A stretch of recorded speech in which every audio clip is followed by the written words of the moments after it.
Okey, Dr. Rabaah, sekarang ni saya nak tanya. Saya nak tahu objektif PSB. Okay. Objektif PSB seperti yang saya cakap tadi, disebabkan PSB diwujudkan disebabkan PSB merasakan kerjaan yang ada sekarang, GPS, PSB rasa kurang memuaskan lah. Sebab itu PSB diwujudkan. Objektif dia, kita nak mengutamakan rakyat. Okey. Pandangan kita rakyat itu tidak ada yang begitu baik kalau dibandingkan dengan pengeluaran barang-barang daripada Sarawak.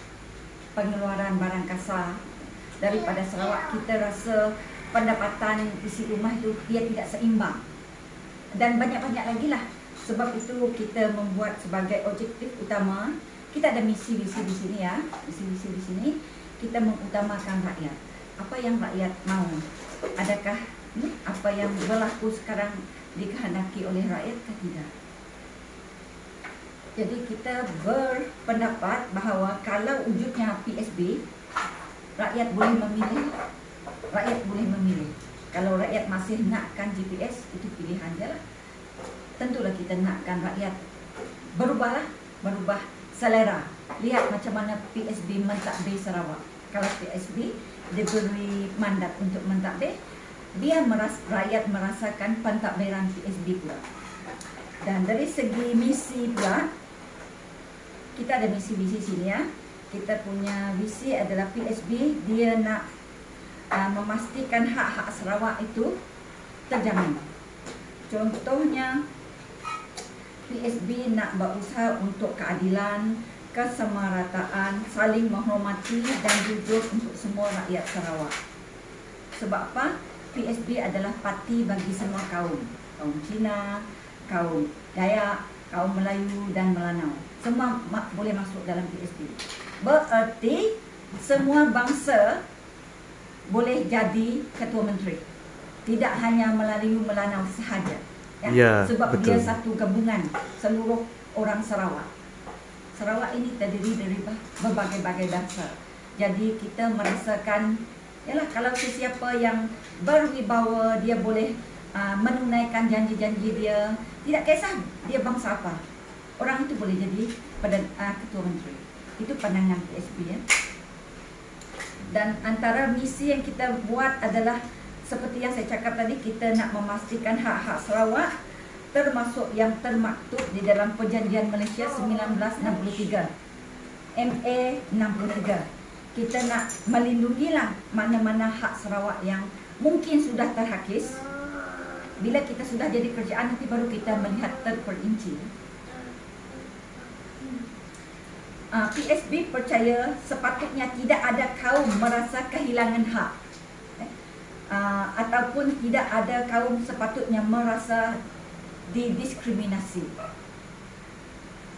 Dan PSB akan melindungi dan memelihara keharmonian dan perpaduan dalam kalangan rakyat Sarawak.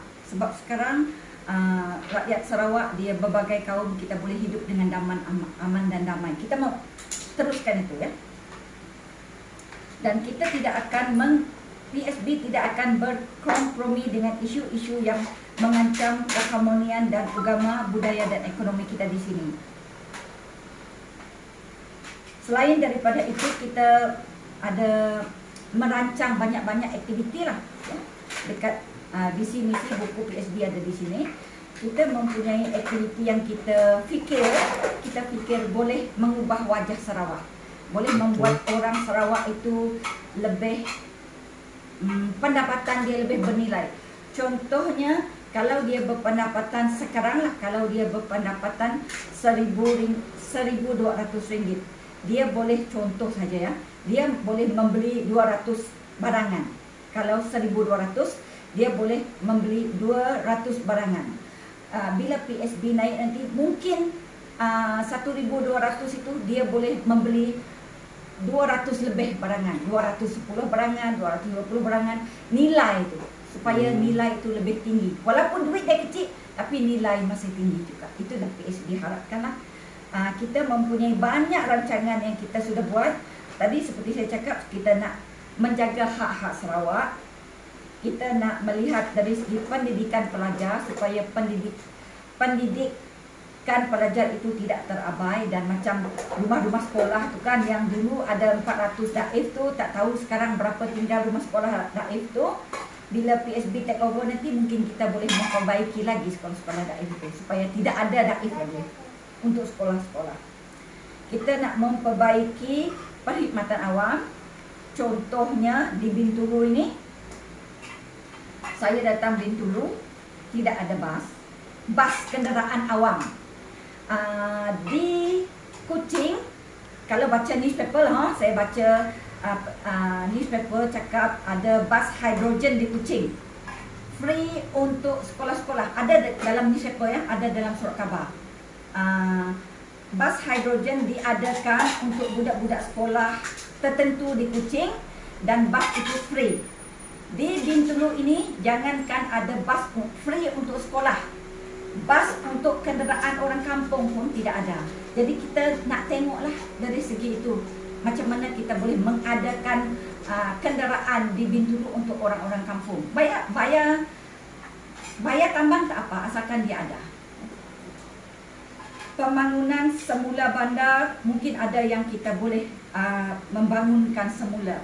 Contoh sahaja saya sudah berjalan di beberapa tempat di Dun saya, di Kampung Baru, di Kampung Jepak, di Kampung Sinong, Kampung Datuk. Saya lihat pandangan saya bukan engineer, pandangan saya, dia kekurangan peparitan, sistem peparitan. Itu pandangan saya. Nanti kalau kita jadi kerjaan, mungkin kita boleh panggil engineer tengok adakah betul apa yang saya cakap ini ke tidak. Sebab orang kampung komplain, orang kampung cakap, bukan saya komplain lah, dia selalu cakap kenapa banjir, selalu banjir. Saya tanya, banjir ni sebulan sekali ke, setahun sekali ke? Tidak. Jawapan dia tidak. Setiap kali hujan, tempat kita ini banjir. Satu hari hujan sudah banjir, 2-3 hari hujan sudah banjir. Bayangkan berapa kali banjir dalam masa sebulan, berapa kali barangan itu rosak dalam masa sebulan. Inilah contoh dia lah. Contoh dia macam mana kita nak tengok lah.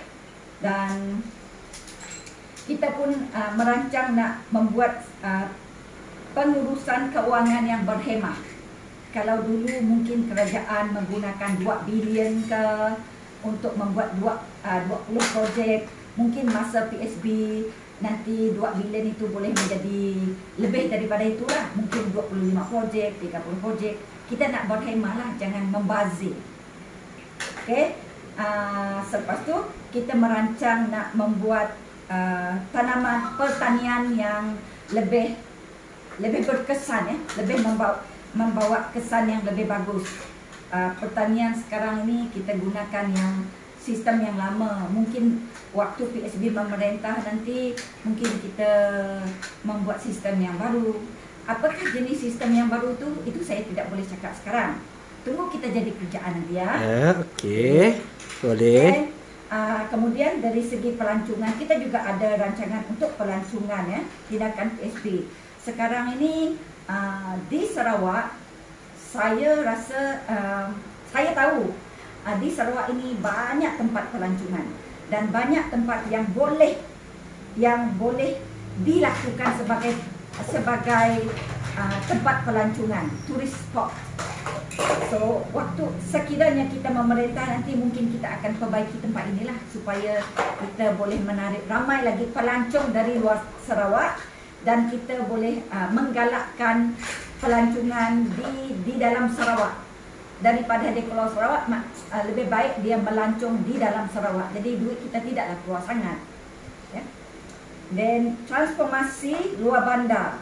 Kita berfikir sekarang luar bandar pun ramai orang minta jalan yang lebih baik, keadaan yang lebih baik. Jadi sekiranya kita jadi kerjaan nanti, mungkin kita akan buat penyelidikan lah, macam mana transformasi yang sesuai di tempat mana. Sebab di Sarawak ini besar, tempat tempat kampung segan mungkin tidak sama dengan kampung Jepang, ataupun rumah panjang Atan mungkin tidak sama dengan rumah panjang Joshua. Jadi keperluan sesuatu tempat itu mungkin berbeza. Kita perlu selidiki ini secara menyeluruh sebelum kita mengadakan cadangan yang lebih baguslah untuk kawasan tertentu. Untuk masa ini itu sahaja yang kita dapat. Kita pun merancang nak memperbaiki ekonomi lah. Sebab bila kita berjaya menjaga hak-hak Sarawak, kita jangkakan ekonomi kita akan jadi lebih baik lah. Jadi kalau kita jaga hak Sarawak, duit kita jangan keluar lah. Kita nak maintain duit kita di sini. Kalau boleh, duit di luar nak masuk Sarawak. Okey. Ya, untuk sekarang ini. Sebab saya sekarang ni pun menumpang di negara sendiri, cik. Macam mana menumpang? Numpang tak mampu beli rumah. Inilah contohnya tadi, salah satu contohnya ekonomi. Kenapa orang sendiri, orang-orang kita sendiri yang seperti pengacara tanya tadi, kenapa dia menumpang di tidak ada rumah. So kita akan tengok benda-benda macam ini. Ini mungkin jatuh ke dalam kategori hak-hak Sarawak. Kita tengok adakah kamu berhak untuk dapat tanah? Bagi saya adalah, sebab kalau kamu orang ba'i ya, orang ba'i. Bagi pendapat saya saya belum jadi menteri lagi. Tapi bagi pendapat saya kamu ada hak lah. Tapi macam mana kita nak menyeimbangkan hak tersebut itu bila kita menang lah, baru kita boleh berbincang ya. Okey. Boleh bincang bila kita menang nanti. Apakah hak yang kita boleh beri dan menyeimbangkan supaya kekayaan yang ada di Bintulu ini ya, ataupun di Sarawak ini, kita boleh seimbangkan dengan orang di Sarawak ataupun orang ba'i. Supaya janganlah Bintulu sahaja yang kaya, barang-barang Bintulu dikeluarkan dari Bintulu dan dikeluarkan dari Sarawak, tapi orang ba'inya melihat sahaja dan mendengar sahaja. Jadi kita rasa itu kurang seimbang. Itu di dalam kategori hak-hak Sarawak. Nanti kita tengok. Bila kita menang, kita tengok. Bagi sambut, bagi sokongan ya. Memang kita sokong. PSB kita sokong. Ya. Sebab apa? Sebab kita nak kemajuan. Ya. Ya. Okey. Terima kasih kepada Dr. Rabaah sebab mau ditemu ramah oleh saya. Tunggu, kita akan cari lagi apa lagi, kita akan kupas dekat mana ada kesilapan kita. Kita akan kupas sampai habis. Okey? Sekian, terima kasih.